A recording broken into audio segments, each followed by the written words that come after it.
So my dad got dog bit. Got bit by a guard dog.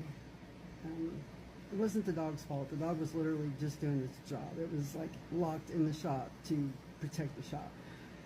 My dad forgot that there was a dog in there and walked in there, and luckily the dog liked him, because once the dog realized who it was, he let go. Otherwise, he would have killed my dad, because that dog is literally the scariest dog I've ever seen in my life. Seriously, the scariest dog.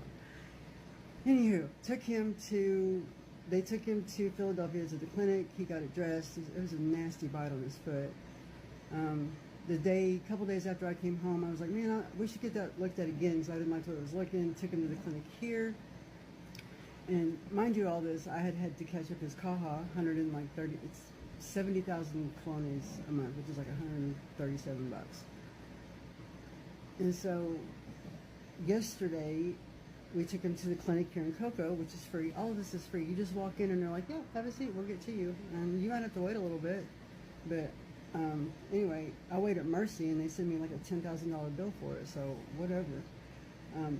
Anyway, they said, oh, this needs to go to the hospital. So I got, his friend Robert drove me to the hospital, and only one person could go in, so I went into the hospital with him. And nobody spoke a word of English. Not one. Nobody in there.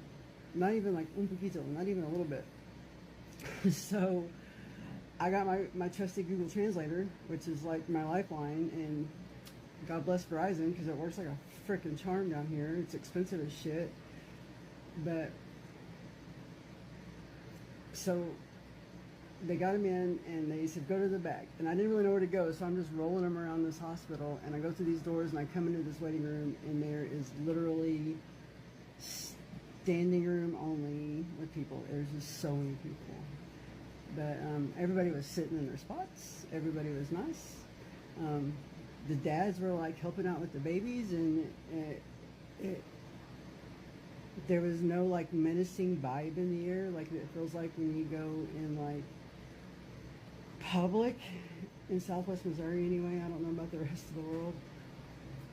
But nobody spoke English. Nobody was really nice to me, but nobody was mean to me, and like everybody just like left me alone. So like it was terrifying. I'm not gonna lie. I was scared. I was scared. And not because anybody scared me, just because I didn't know what to do. And I kept my cool, and I had my little trusty Google Translator, and we waited, and we waited, and we waited, and we waited like 4 hours, right? And so we go back and see the doctor, and at the end of this, I'll post a video of the doctor.